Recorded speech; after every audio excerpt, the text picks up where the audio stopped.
Oh, there we go. Yay!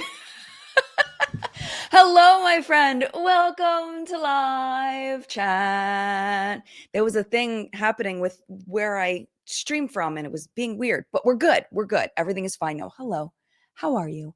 I hope that you are doing well. I'm trying something new this week. If you are seeing this, you have the option this week of watching live chat, either vertical or horizontal. I'm streaming both at the same time. So, whatever makes you happy.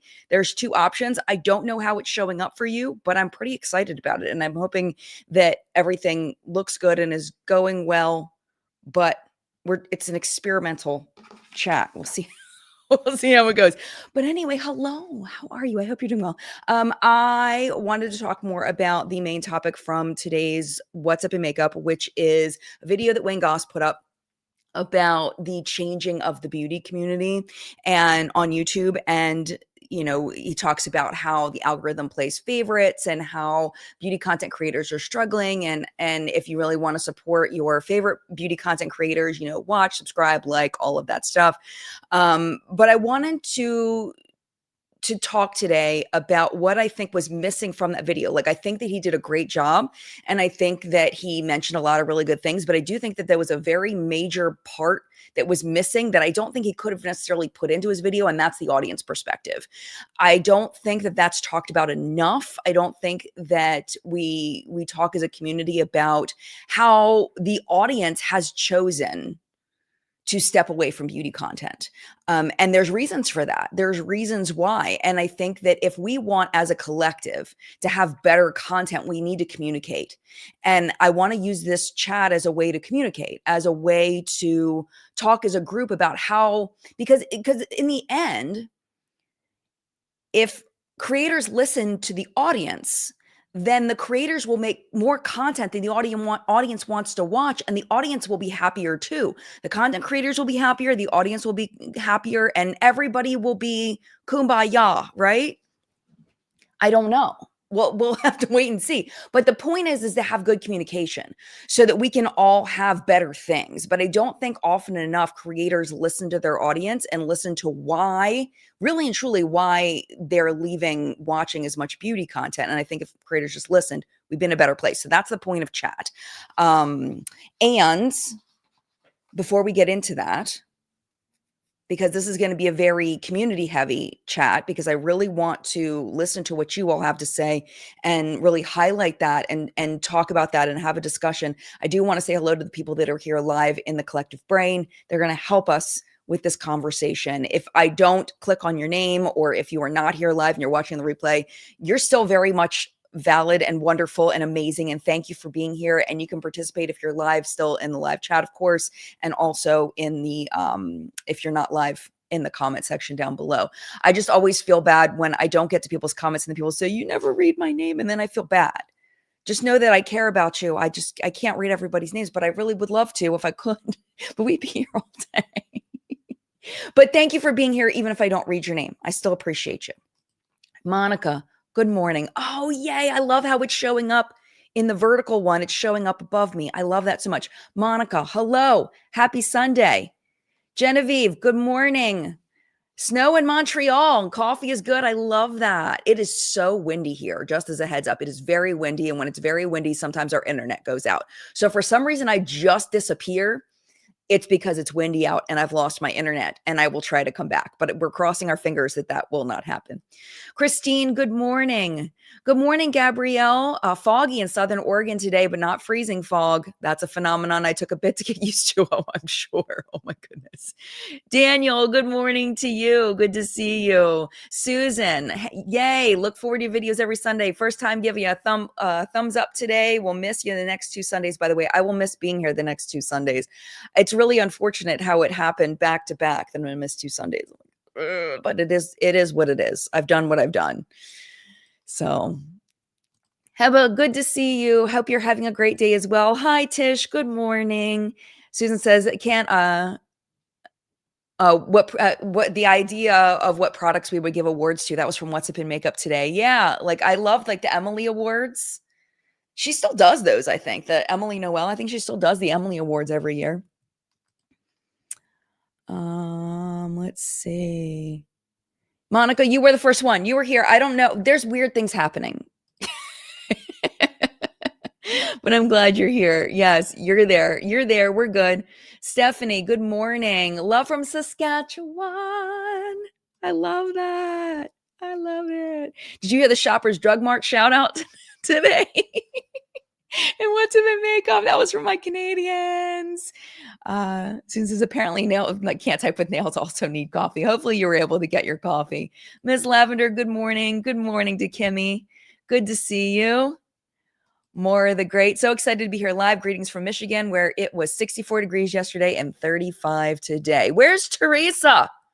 Our lovely moderator team, Teresa, Flory, Stefan, Audra, thank you for being here.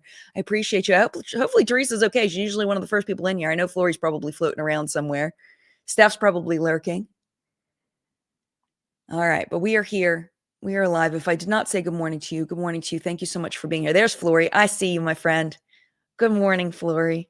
Okay, so let's see. So first thing that I want to mention, and this is going to be a hot take. And the last thing I want to do is hurt somebody's feelings with this, but I hear a lot of creators talking about this, and I feel like it's not I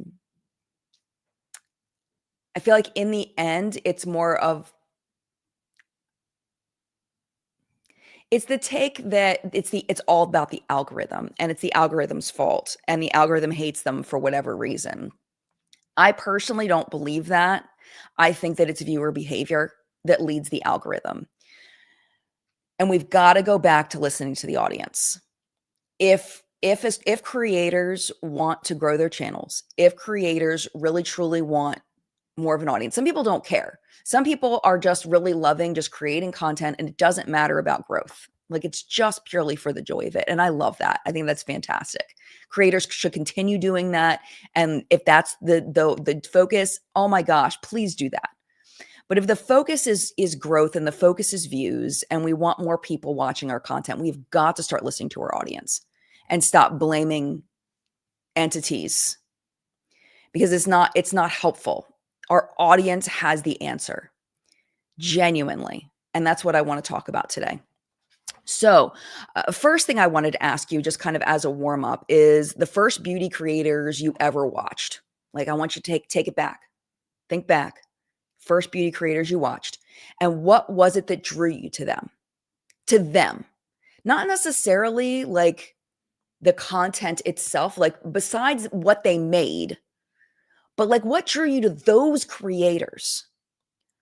So like, I'm thinking off the top of my head, Marlene Estelle was the first. Marlene Estelle and Leisha from X Sparkage were my first two loves on YouTube.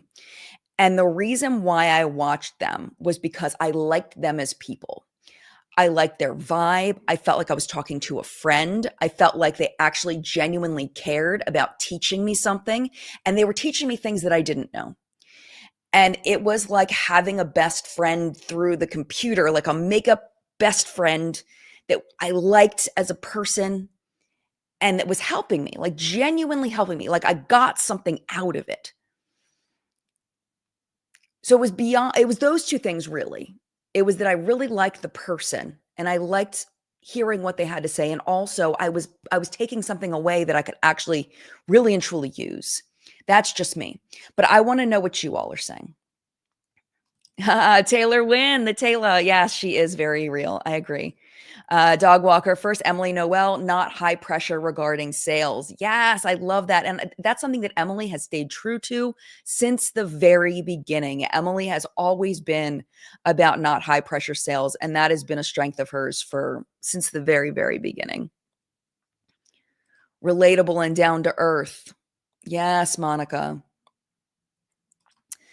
Erica, what drew me into the first ones was relatability. So this is what creators need to make sure that we are really focusing on, is having these things within our content, despite not even worrying about what's the topic of the content, but understanding that people are coming for us too, and being present in having that relationship through the camera with our audience.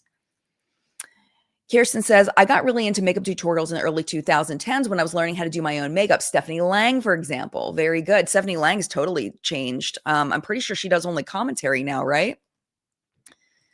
Yep. C. Lisa says, Makeup Geek and Emily Noel both cross my mind as genuine and down to earth. Cynthia, I've gotten more into documentaries lately. I prefer that nowadays. Yeah, and I'm assuming, and please correct me if I'm wrong, Cynthia, that it's because you're getting something out of it. That it's not even necessarily, because how do you kind of relate to it? Like, it's not the person, right? Because that's a whole nother thing, is getting something out of it, but then not really even connecting with the creator. It's about what you're getting out of it. Because I'm assuming the person with the documentary, it's not really them. It's the story itself. It's how they choose to present it, not who they are, right? Melissa, Wayne was my first, then Casey. They taught me things. Yes. Vegan Brie, I liked how down to earth they were. Kathleen Lights, Coffee Break with Danny, Jaclyn Hill. Yes. And Jaclyn Hill, let me just say this. People say that I hate Jaclyn Hill. I do not hate Jaclyn Hill. Okay. Genuinely. I will tell you, I'm a James Charles hater for life. I'm a Jeffree Star hater for life. I don't hate Jaclyn Hill. I think Jaclyn Hill has some strengths, right? I don't think that we would be friends. I don't think we have a lot in common as people. I don't think that we would vibe together. But I respect her hustle, and I respect her way that she draws people in. And I think she does provide a lot of value still, even through the shilling. I think that she provides a lot of value. And I think those early videos, she was funny. She really was. She was funny. She still is. She's still funny. She's charming. I don't believe a word she says, but she's charming, right? And I don't think that Jaclyn is necessarily a horrible person. I think she can be selfish, but I don't think she's bad. I don't think she's evil. But that's just me. That's just me. That's why, like, when people say, you hate Jaclyn Hill, well, I genuinely don't. I just don't vibe with her as a person, but, I don't think she's evil.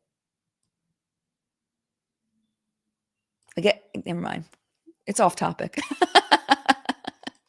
Allie Glines, she had not perfect skin at the time, and I didn't either. So that relatability, I trusted her recommendations. So for me, it was trust. Yes, I love that.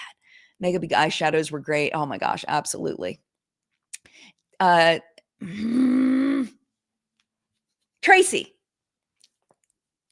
the first one I saw was Beauty by JJ, changed to Janine Jenkins because I saw a Black woman who looked like me, and then Jackie Aina. I love it. I love it because that's a whole nother thing to talk about, is being represented. When you feel like somebody is speaking from your perspective, when somebody can give you value and you see yourself in them.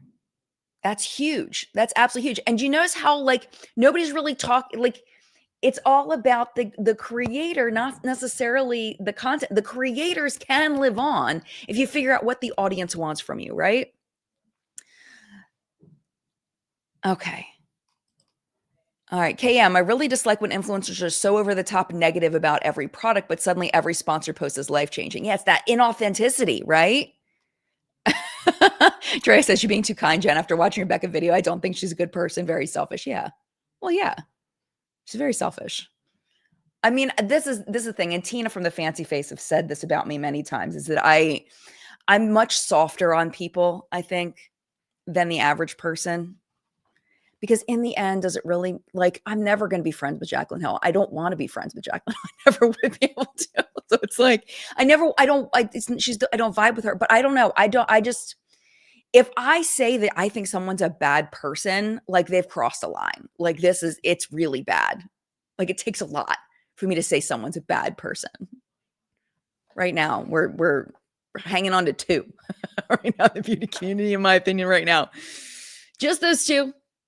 Everybody else are just, there's a scale of, like, really, really great and really, really bad. And I think Jaclyn's like a 6 or 7.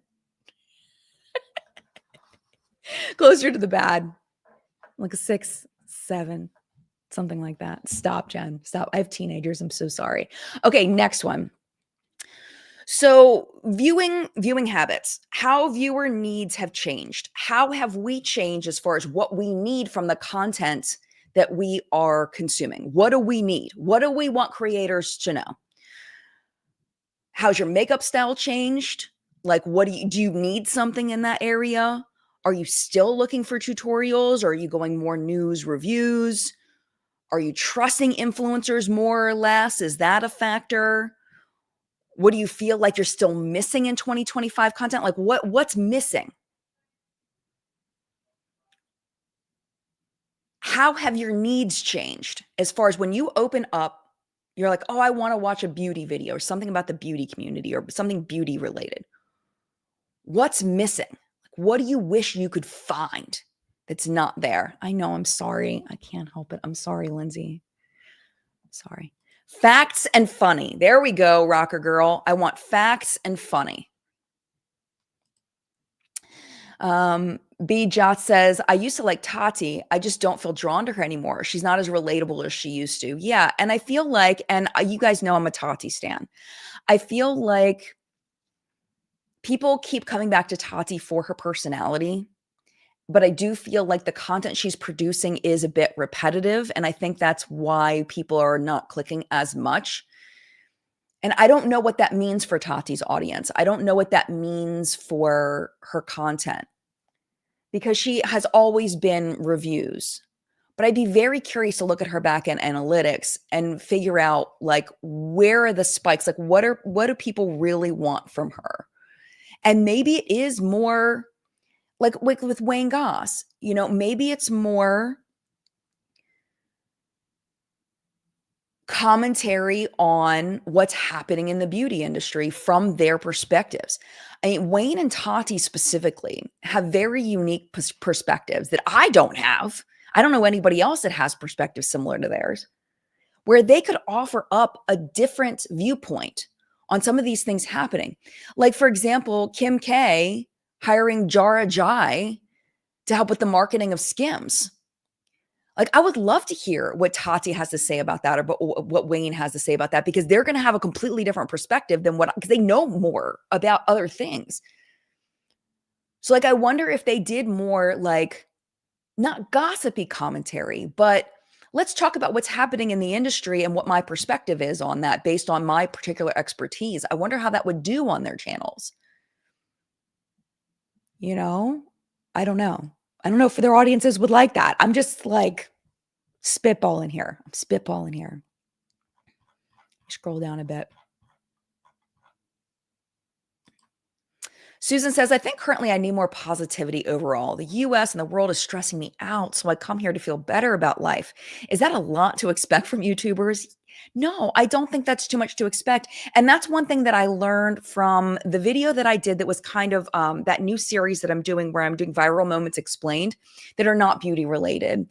And I think that the story that I last did got a lot of attention outside of our audience, and people are asking for more of that kind of content. So you're probably going to see more viral moments explained. I'm hoping maybe once every 2 weeks or so do one of those, because I'm waiting for the right viral moment to explain. But let me tell you why I think that one was perfect. And I think it was perfect because of exactly what Susan's saying. It was about a pastry business and how an influencer went in and tried to take advantage of them, tried to sabotage them because they didn't fall for it, and how the bakery came out on top, and how Keith Lee, who's a food reviewer, the number one food reviewer of all internet history, in my opinion, that's not like a celebrity on a TV show, how he kind of came in and saved, like she saved herself, the pastry shop owner, but he came in and just, they celebrated together the amazingness that she was doing there. And it was such a positive story. It started off with negative and drama, but it came out so positive. And I think that's what people want. They want to feel good. Just like Susan's saying, people want to feel positive about things. And anytime we can bring that, whether it starts off as something negative and spins to a positive, I think that that's a good thing. I love that. Yeah, Danny, this is a great point. I think our attention span has decreased, at least mine has, due to the use of TikTok, Instagram, stories, YouTube shorts, etc. And I think the way that YouTubers need um, to capitalize on that is to understand you've got to keep the story moving. That you have to hook in long form, you still have to hook the same way you hook in short form. You still have to get people in on the jump. You still have a very short window, even though it's long form, and getting people involved and keeping people engaged without drifting off, cutting out those long pieces. And that's something that I'm still honing my skill because I want to include all the details and I have trouble knowing what to cut. I'm still working on that. But keeping the story moving, I think, is really, really important. That's something I'm personally working on. Jessica, goblins and baiters, I just can't anymore. Only beauty content I truly appreciate and trust is Robert Welsh. And so what is it about Robert, Jessica, and everybody that loves Robert and James? Because we all love Robert and James in this house. We all love Robert and James, right? They're both amazing. What is it about their content that keeps us engaged, that keeps us clicking? Because they are some of the top people in the beauty space right now. They're doing amazing. What is it? And for me, it's all of the things we've been talking about. It's that we like them as people. They're entertaining, they're smart, and we come away feeling like we've gotten something out of it, that we've gotten something for our time. Time is money, right? Time is not money. Time is money isn't really relevant here. Time is valuable, right? We have X amount of hours in the day, and we have so many choices of what we want to watch. And when we watch something, we want to feel like we came away with something, that we didn't waste our time. And I think Robert and James, both of them, really follow through on that. They genuinely do. They really follow through. They make us feel like we spent our time wisely, because no one wants to click on something and be like, wow, well, that sucked. I could have done something so much more productive with my time. And I think that they deliver on that. And that's what creators need to continue to deliver, that experience that leaves people, instead of just imparting the knowledge that we've always imparted all of these years and keep doing the same things because it used to work and because that's our comfort place. But what value can we bring where our audience is going to come away from this video and be like, yes, that was great. I learned something, or I felt good. That video made me feel good. And I don't think that creators are necessarily focusing on that. And that's what I really want this chat to be. Yeah, right here. Gloobaloob. I love that name. What a great name. Tired of the undisclosed ads, lies, and self-promotion. Is the product good or not? Forget about the ramifications of being kicked off the PR list. Amen. I love that. This is the problem. And this is our system. And this is why this keeps getting perpetuated, is because the lie, the sponsorships, the PR lead to growth. Growth leads to more money, more followers. That is, people have glommed onto that since the very beginning. Social climbing, kissing up to brands, brands will repost. It works. If it didn't work, people would stop doing it. The only way to stop this cycle is to stop buying the stuff that the shills are selling. If you feel like someone's a shill that lies all the time, stop buying the stuff that they're shilling. They will get the idea when their money goes down, and they will stop shilling. They will find something else to do. It's not about punishing them. It's about shaping the content that we want to see. But they make so much money off of affiliate links. So much money off of affiliate links. And that's why they're shilling. And it's really sad. It really sucks. So buying from those affiliate links from the creators that you know are the ones that are putting out the honest stuff, that are genuinely telling you their real opinions, even if it takes an extra couple of minutes, like clicking on their links instead of the shill, because they were the first one to pop up on your feed. Oh, especially during the holiday season, man, because that's the time, man, when we're all shopping. Oh my gosh, this is the tip. When you're shopping, let's say you're going to go shop at Ulta. Go to your favorite creator, look and see if they have a shoppable affiliate link. It doesn't matter whether you're going to buy that thing or not. See it. Go to one of their old Ulta videos if you're going to shop at Ulta. Maybe it's best products from Ulta Beauty 2022. Click on it. Click on their affiliate link. If it goes through, anything you buy, they will get commission. It costs you nothing. It is a fantastic way to support creators, and it costs you absolutely nothing. I've been trying to do that more, especially shopping during the holiday season. It's a free way to help the people that you know are not these people that are doing the undisclosed ads, the lies, and the self-promotion. And sometimes it can be as much as 10%, 15%, especially during this time of year. It's a lot. All right. Where are we at as far as time? Okay, we got 5 more minutes before a break. Next up. Let me see my note. My note doesn't make any sense.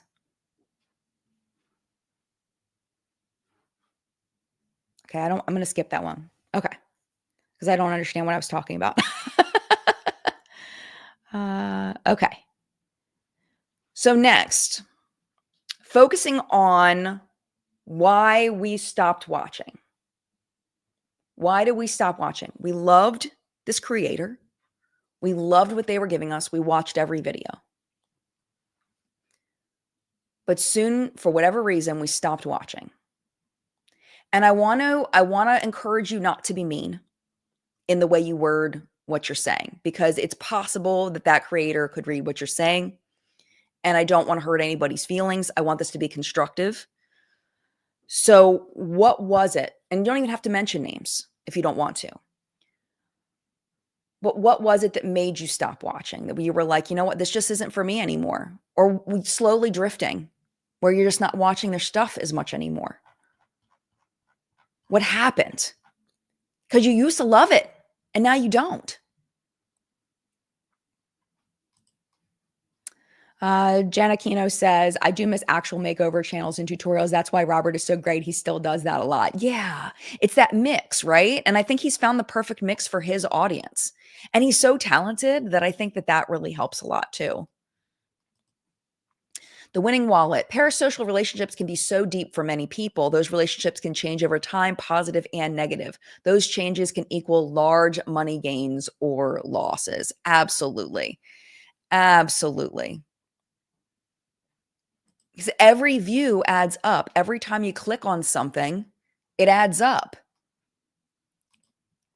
Makeup or breakup blog. Hello. Some creators have dropped off because they are burnt out from reviewing makeup and want to branch out. Yeah. Yeah. Oh, definitely. And I know that Angie Newquist put up recently a video how she's going to pull back her content and really focus on Singe, which makes sense. I mean, you have to think about as a creator, and anybody, not even just as a creator, every human being on this planet has to think about your return on investment for the time that you're spending doing the things that you're doing. You know, even if it's, you know, I play video games because that is how I decompress. That is how it brings me joy. That is a great return on investment. So it doesn't have to be monetary. It can be mental health. It can be like, what are we doing with our time or our choices of where we work or, you know, who we spend time with? What is our return on that investment of what our choices are, no matter what they are? And I think with Angie and what she's saying, I totally get it, that her investment into Singe and growing Singe, she's probably going to get a better return on investment than some of the content she's creating that just isn't, you know, people just aren't as interested in that, in like reviewing an indie brand eyeshadow palette. It's just not getting, it's not worth her time when she could be putting her time into growing her brand. So it makes perfect sense. I'm just scrolling down a lot. Okay. Stephanie. I stopped watching when the post became infrequent and consistent. Alternatively, when it becomes repetitive. Another reason is when I feel like they've done something that doesn't align with my values. So you've got a lot going on there. I love all of this. I stopped watching when the posts become infrequent or inconsistent. So you don't know when somebody's going to show up. And they maybe were on a schedule and they're not keeping their schedule anymore. And I feel like that kind of feels almost like a slight, like my friend was supposed to show up for a date and didn't show up. Or, you know, I can see how that would feel like they don't really care about doing their job as much or something, or they're prioritizing other things. Alternatively, when it becomes repetitive, yeah, when the content seems to be the same thing over and over and over again, and it's not helpful, you're not getting anything out of it. Another reason is when they feel like they've done something that doesn't align with my values. Yeah, and that's a whole other topic where I think that that's a permanent thing, at least for at least a long period of time. Some people are more forgiving than others. Some people, they don't really care if the creator aligns with the values. I do. That's just a personal choice, but everybody has to decide. But as far as aligning with values, I don't think that there's an easy recovery for that. Where with infrequent and consistent, you can fix that. Repetitive, you can fix that.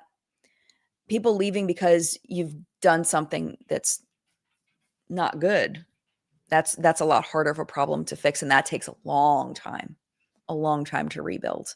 Very long time. If you lose people, bigger creators, they have a bigger cushion. Smaller creators don't have as big of a cushion. But that's really interesting. Thank you so much for that. Yeah, and Tanya says, Angie says she's tired of all the mean and hateful comments from viewers, because it does wear you down after a while. I mean, I think that people say that they don't care what other people think. And I think for the most part, I think that there are people that are very good at that. But the level of criticism that you get when you put out content to tens of thousands or hundreds of thousands of people, it's high. And it can get draining. It's like little punches. Eventually they add up to a bruise. Maybe the first punch doesn't really hurt that much, but you punch someone in the same place enough times, you're going to really hurt somebody. And if it's the same thing over and over and over again, it's hard. It's hard to ignore it and focus on all the positives. Even if there's 10,000 people giving you a hug, you've got 100 people that are punching you. It still hurts, So it's definitely draining after a while.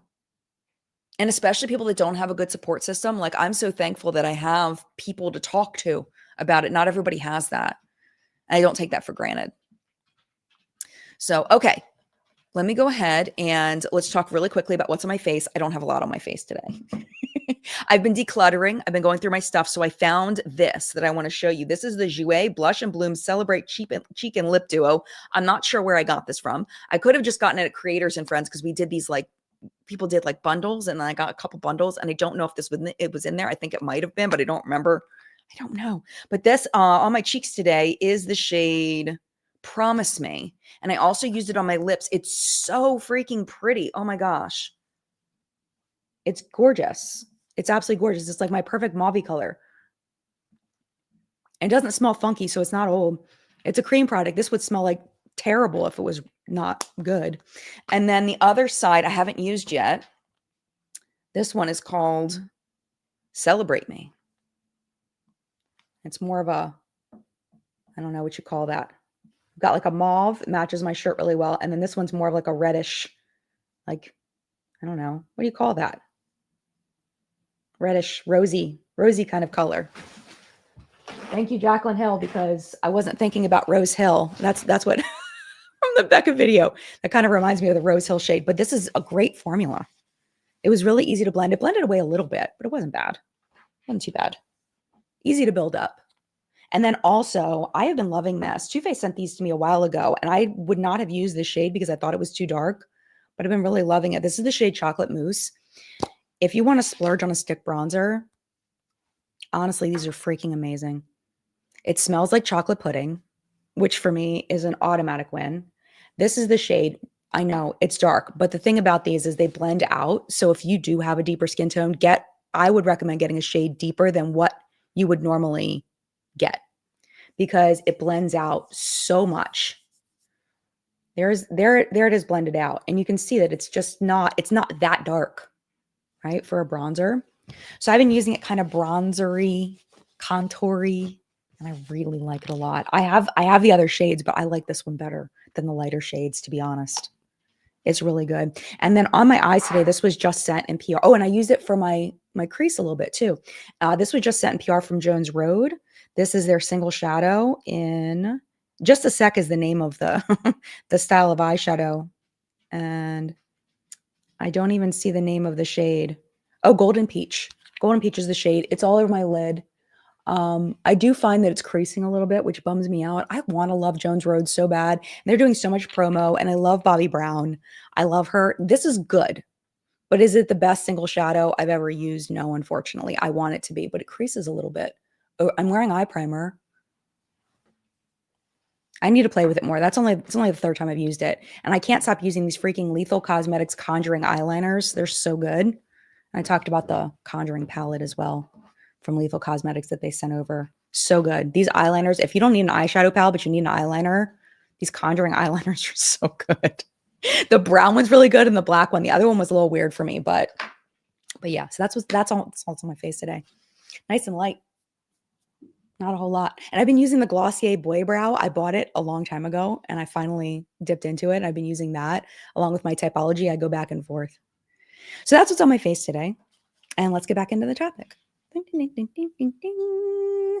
Okay. I'm going to scroll up a little bit from where we were because we're talking about why we left. Fifi, for me, either I've learned all I can from them or it's just natural growth progression where we grow apart, grow on different paths. Absolutely. Now, my question to you, Fifi, and other people who feel the same way is, what would make you go back to somebody like that? So think about somebody specific in your head. You don't have to say them out loud. Like, don't have to type their names. But you've gone down a different path from this person. Could that person bring you back? Is there something that they could do to get you back as a viewer? Very curious. Faye, who can even afford to buy products they're reviewing anyway right now? Very few, right? Because things are wild right now, especially in the US, things are wild. And then around the world with tariffs and stuff, like everything is just so wild right now. I'm with you. But the thing is one of the things that economists have told us for years is that people will buy things that bring them joy. And makeup is one of those things that brings people joy. So some people will splurge on a makeup product, but then the killer is when you buy that $30 blush and you're like, it's just a blush. Why did I do that? It's not bringing me the joy I wanted it to bring me. Or a Dior lip gloss or whatever. They're great, but it's a freaking lip gloss. It's $40 or whatever for lip gloss. Why did I do that? I don't know. Jay Smith, thank you for being a member for 62 months. Oh my gosh, thank you. Karen Harris is awesome for us tan girls. Yes, she is. And she's a lovely human.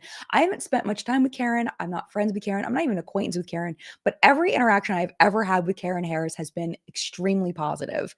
I don't know her, but I've met her like 2 or 3 times. And she's been lovely. Very lovely. I vouch that she is exactly the same in person as she is online, but unfortunately, I haven't spent much time with her, but she's great. Genevieve, the content is just a list of things the creator buys and recommends. The consumerism is too much for me. Yeah. I think we need to go beyond. I think we need to go past just a list of products. There has to be something else. The products are not bringing people in anymore. They're just not. Okay. Oh, that was my next question. What would make you subscribe again? So we'll think about a beauty guru we used to watch, somebody we used to love. We haven't watched them in years, but we used to love them. I know some of them probably have pissed you off, and that's why you're not going back. But let's think about somebody that hasn't pissed you off. There wasn't anything really that was like the deal breaker with you and this person. It's just you just fell off. You're not watching them anymore. What kind of video, if they made something that came across your feed, what would be like, oh my gosh, I haven't seen him or her, them in a while. That content looks really good. I'm going to click on that. Like, what could that be from that person that would make you go, yes, I would watch that? And that's really hard because we remember in our minds what a creator was known for and why we watch them and why we wouldn't watch them, why we stopped watching them. But is there anything they could do to get you back? Because I think that's a main question that we need to know as creators. because you, the viewer, are the ones that are shaping the beauty community. Denise, I think our parasocial relationship with creators has gotten out of hand, so I don't think it's healthy to watch someone for anything but their specialty content. That's a good point. That's a good point. I mean, I think as long as it's not affecting you in a negative way. Like I personally, this is just me. And you can be like, it's totally okay to disagree with me on this. But I feel like with parasocial relationships, I don't see them as being bad. I genuinely don't. Unless it's hurting somebody, right? Unless it's hurting my wallet, or like like I was saying in What's a Makeup Today, I have a parasocial relationship with Jara Jai, the founder of Ami Collet. Ever since ever since she left Ami Collet, I've been watching interviews with her, and I just think she's the bee's knees. Okay. I think she's great. I love her vibe. I love her, like what she talks about and her perspective, and like how she explains things, and how she's so unapologetically honest about the choices she's made, what she would do differently, how she's moving forward. Like, I love her. I don't see that as being bad.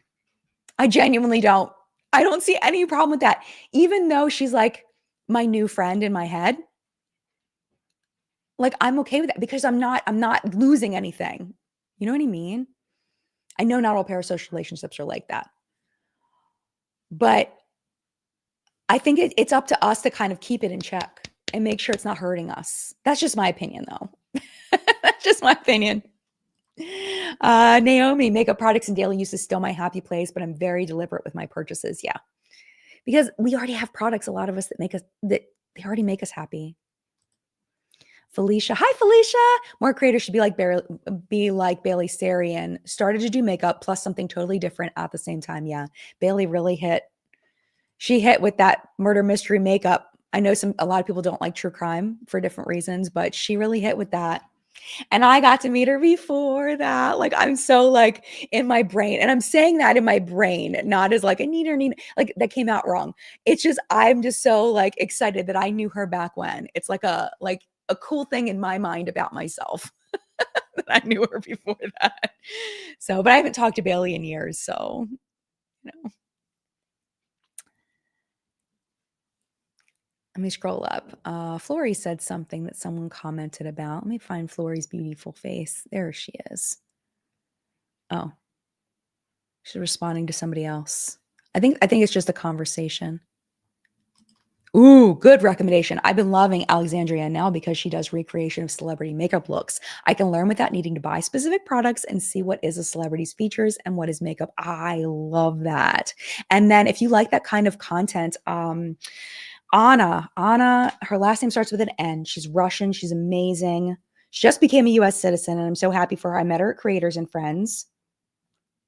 She does that kind of content. She's starting that series where is it makeup or is it just the person and their face? Neganova. Okay, let me show you her. There she is, screenshot.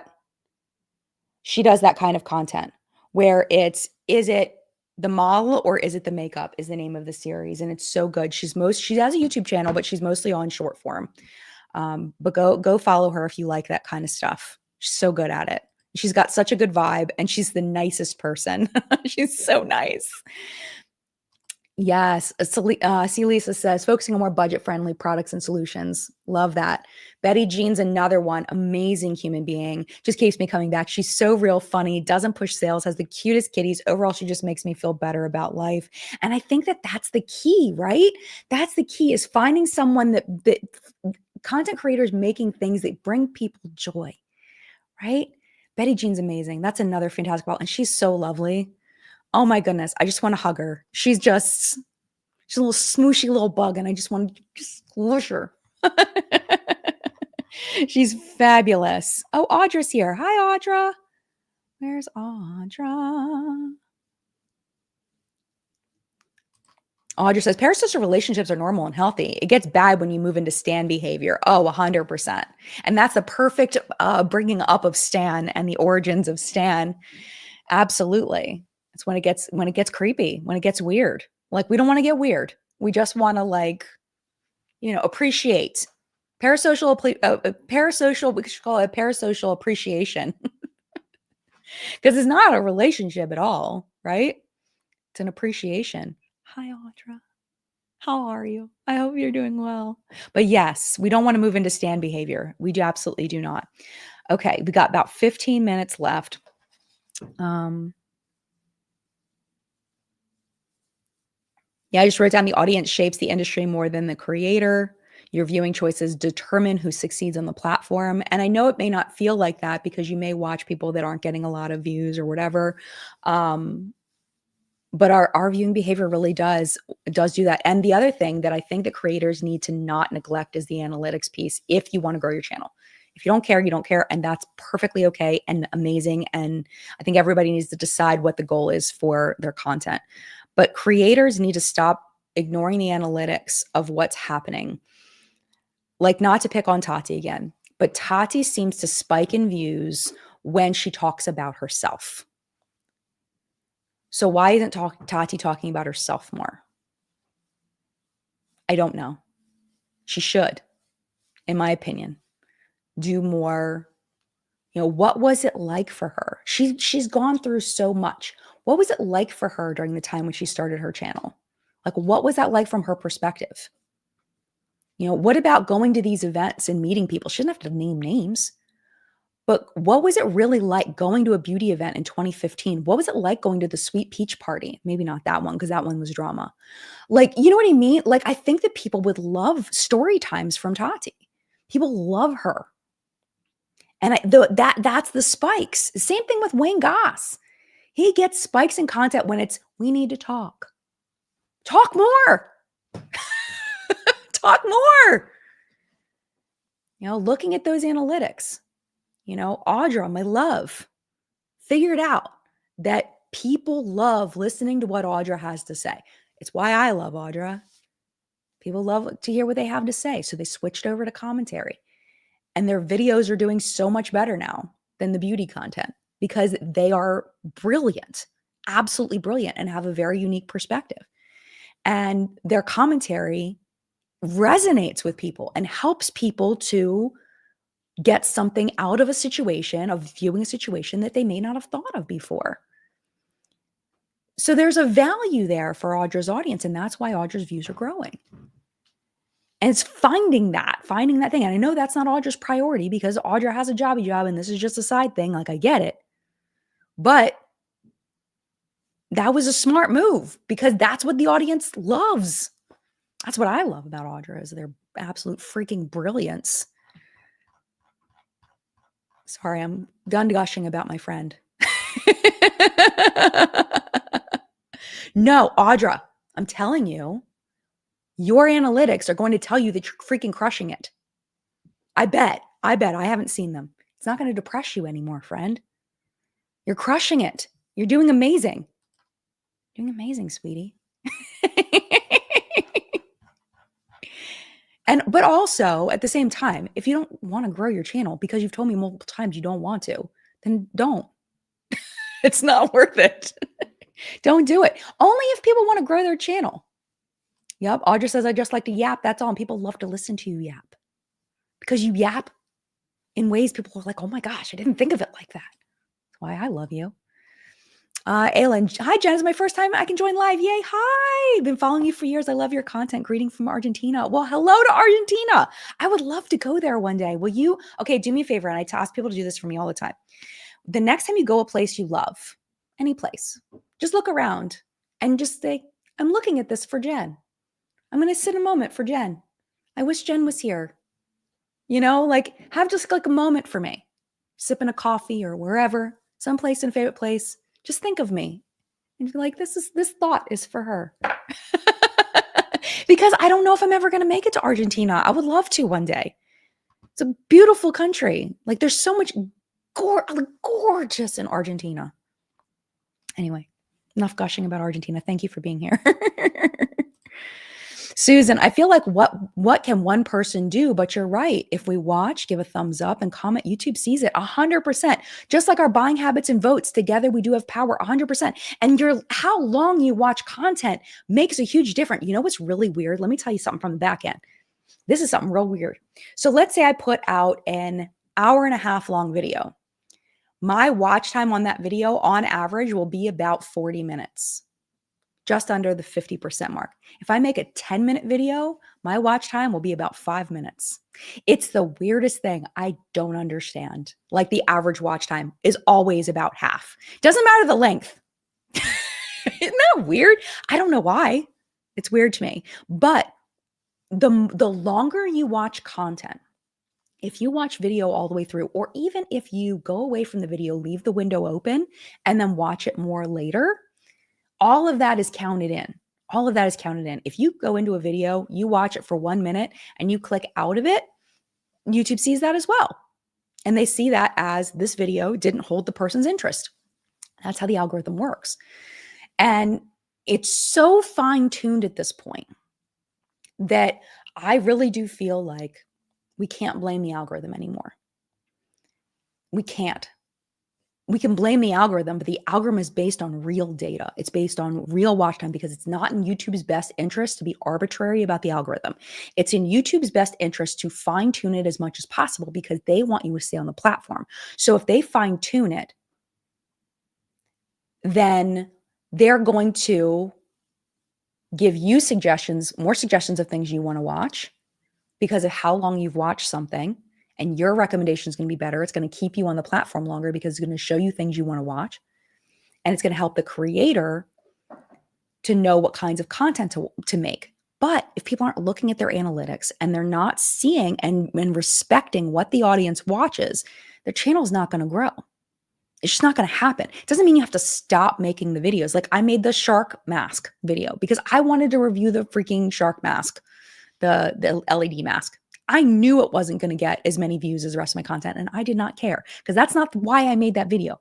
It ended up actually doing pretty well after a while. But when I first made it, it was, we have the link, the ranking, and it's hard 10 out of 10, like way down compared to my other content. You don't have to always make things for views, but if you want views, you have to make things for your audience, period. Point blank, period. You have to figure out what your audience wants to watch and make that. And it's really the way YouTube has it broken down. It's so easy to figure that out as far as watching it. The hard part is figuring out how to recreate the magic, how to keep that going. That's the hard part. Figuring it out is easy, like what it is, but figuring out what you're going to do with that information, that's the killer. That's the hard part. That's the stuff that can take years to figure out. But if we can do it together, the audience and the creator, we can both thrive. The good creators will be able to sustain their platforms. The audience will get excellent content that they actually want to watch. Win-win. Total win-win. Total win-win. We just have to work together. We have to listen. The creators have to listen. And I think sometimes it's really easy to get in your feelings. It's easy to get in your feelings about this is something I poured my heart into. This is something I made. And I love it, and people aren't watching it. And I've gotten in my feelings. I can't even count how many times. I cannot count. And it's hard because you like what you're making. And that's good. And if you just like what you're making, that's good. But the only way to grow a platform is to not you've got to take yourself out of it and listen to your audience. And sometimes the audience likes things that you don't want to make, which is another thing you have to decide whether it's worth it or not, right? All right. Okay, so as we wrap this up, I copied down some comments that had already been left on What's Up in Makeup today that were really interesting. And I wanted to read them to you. They were based on the Wayne Goss story. So this one is from a person named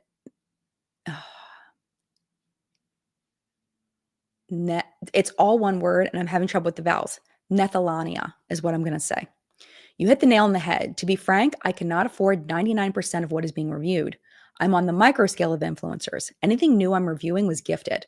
I basically use influencing as a way to try new things. Otherwise, I use what I have. I do miss the 2016 times. I made so much more money. So this is from a small content creator. And I think that the worst thing a small content creator like her can do is go buy a bunch of expensive products. Like, just say, you know what, if I put, you have to spend money to make money. No, absolutely not. 0 out of 10. Do not recommend. Do not recommend. Figuring out what content you can make for free. This is the secret. This is the YouTube secret. YouTube and viewers do not care how much time you spent on your content or how much money you spent on your content. All they care is that you make good content.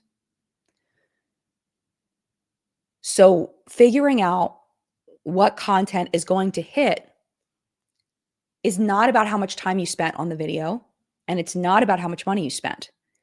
It's about the content itself. So what I would say to her, if she asked me for advice, which she did not, is thinking about what unique perspective she has that no one else has, that she can offer in video content that will give value to her audience without spending any money and without taking a stupid amount of time. That's what I would say to her if she asked, but she didn't. Because I think that my generation specifically, we were taught the harder you work, the more money you make. Not true. We know this now. We know this. The harder you work does not equal how much more money you make for most people. There are people that work so hard and make so little money. And there are people that don't work hard at all and make so much money. It does not compute. It does not compute.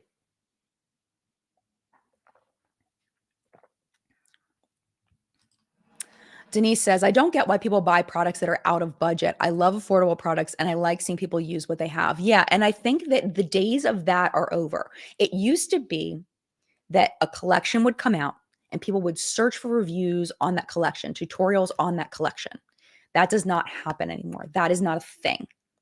As there are people that do that. Let me rewind. There are people that do that, but it's much, much less. You cannot grow a channel on that anymore. You can't. So those expensive purchases, you may be the only person that is doing a review of that product. And you may get people who are looking specifically for a review of that product, but you're not going to get that return on investment. It's not going to be worth it. Because there are a lot of people like Denise who just want to see people using the products that they have. Absolutely. Context switch. Balance doing what creators love and what the audience wants to see 100%. Absolutely. Amanda says, agreed. Although Robert Welsh's Ghost Story series was so fun, it wasn't something sustainable for him. I still miss it though. Yeah. That series was really popular. I never watched one. Isn't that terrible? I've never watched one. I don't particularly like ghost stories that much. Kind of freak me out a little bit. I don't really like true crime. It's just not mine. All right, next comment, because I want to read a couple more and we're almost out of time. Teamy123. I remember a distinct moment around 2016 when I believed I needed a full-on 6-pan contour kit and banana powder to bake, and that I had to use setting spray, and that all these things needed to be from luxury brands, LOL. I think what you cite about overconsumption is true. I also became de-influenced by figuring out what I actually like and what works for me. No notes. I want to read more of these because they're so good. Laura Howard, 982. I miss true tutorials and honest reviews. I don't know if there isn't the appetite for it so much as the people who used to provide that content don't do it much anymore. I think it's the appetite. I think that drove the content. I also think the creators tend to chase trends as opposed to sticking with their content format. Yeah. And then it doesn't feel authentic. Right. And I think that's why it can't come from the outside. When creators are honing the content style that will help their channel, it can't come from the outside. It has to be something grown organically through the views of their current audience. Looking at those analytics, what videos are getting views, where are the spikes, where's the longer watch time, what videos are people watching longer, even if it got less views, maybe it has 60% audience retention. Maybe the people that watched it loved it. Maybe that's a way, and it's all about figuring it out, playing around with your audience, because everybody's audience is different. You're cultivating different things. If I tried, I was talking to my friend Tom about this, Hope Mess Tom, who's another amazing channel, about how I tried to do comedy content. I tried to do kind of a critical sass kind of thing. I was terrible at it. I was awful. It's Tom's most viewed video on their channel is their critical sass, which is like their new makeup releases. It's hilarious and amazing. I tried to do comedy. It flopped so hard. You can't just take what other people are doing and think that it's going to work on your channel. You have to start organically within your own content and then branch out from there instead of chasing trends, just like this person's saying, just like Laura's saying. All right, we are out of time. I want to read one more. I don't know what it's, oh, it's long, but I'm going to read it anyway. Okay, because it's the next one. I feel for Wayne and others, but I'm not sure this is an issue that can be fixed. I know myself, and I'm no longer interested in that style of video, largely because my trust in influencers has faded. At this point, I would rather spend my own money and test products myself than rely on strangers who tell me to buy everything they use. There are also simply too many content creators, and I only have so much time to watch content. So I've become more selective. I prefer beauty commentary, so that is where my attention goes. Unfortunately, trends shift and audiences evolve, and creators often have to adapt as well or risk losing viewers, whether that feels fair or not. Because it's not about fairness. It's not. Nobody's doing it to hurt anybody. It's just the natural progression. I also think it's important to remember that creators are not owed anyone's attention. Lately, when some creators come online and complain about their followers directly to lose lately, when some creators come online and complain about their followers directly to those followers, it can come across as entitled or dismissive, even if that isn't their intention. Yeah. Oh, 100%. Absolutely. And I remember in the ASMR space, when John was doing ASMR, there was one creator that was doing that, where he was constantly coming on his channel and complaining about the views to his audience.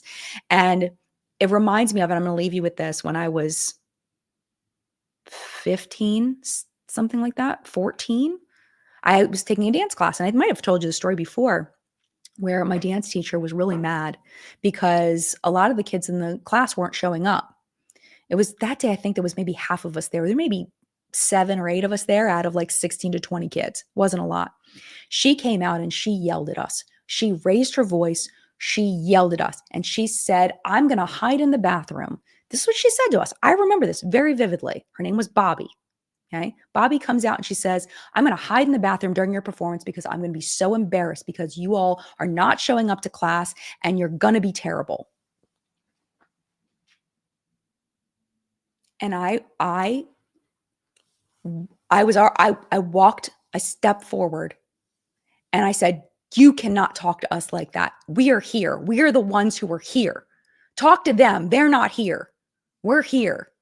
And I remember just yelling at her. I remember like the whole thing where your whole body starts to shake because your adrenaline is just pumping. And I was shaking and I got kicked out of class. I don't remember all the words I said, but I yelled at her, I think, for a good solid minute, which was a lot. And I got kicked out of class and they called my mom to come pick me up. And I remember walking out of that classroom and all my friends in a class were like this with their arms folded.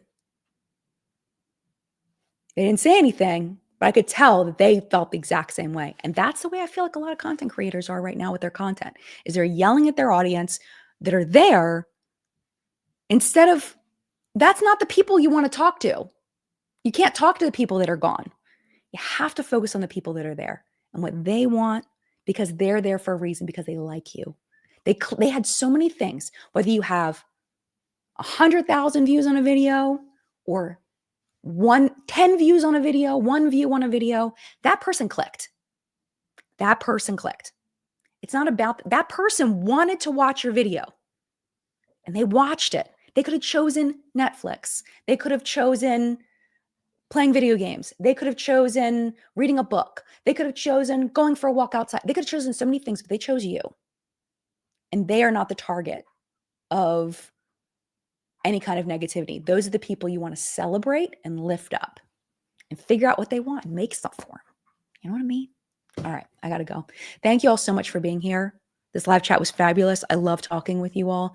Definitely go over to What's Up in Makeup today and go check out the comments. I'm not saying you have to watch the video, because you watch the video if you want to watch the video, if you don't want to watch the video. But if you're interested in this topic, highly recommend even just clicking on the video and reading the comments, even though it's going to screw up my watch time. I don't care.